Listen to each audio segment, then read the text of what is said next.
എണ്ണത്തിൽ കുറവ്, ആയുധത്തിൽ ദൗർബല്യം, പക്ഷെ ചരിത്രം മാറ്റിയ ഒരു യുദ്ധം, അതാണ് ബദർ.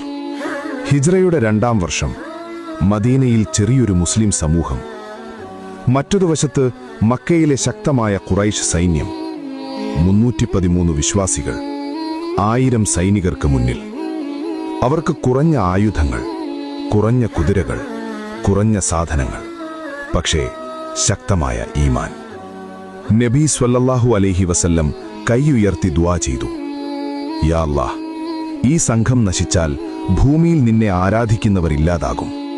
അല്ലാഹു മലക്കുകളെ ഇറക്കി സഹായിച്ചു. വിജയം വിശ്വാസികളുടെ ഭാഗത്തെത്തി. ബദർ ഒരു യുദ്ധമല്ല, അത് ഈമാന്റെ വിജയമാണ്. വിജയം എണ്ണം കൊണ്ടല്ല, വിജയം ആയുധം കൊണ്ടല്ല, വിജയം അല്ലാഹുവിൽ ഭരമേൽപ്പിച്ച ഹൃദയം കൊണ്ടാണ്. നമ്മുടെ ജീവിതത്തിലും ബദർ വരും, പ്രശ്നങ്ങളും പരീക്ഷണങ്ങളും. അപ്പോൾ ഓർക്കൂ, ബദറിൽ ജയിച്ചത് 313 പേരല്ല, ജയിച്ചത് അവരുടെ ഈമാനാണ്.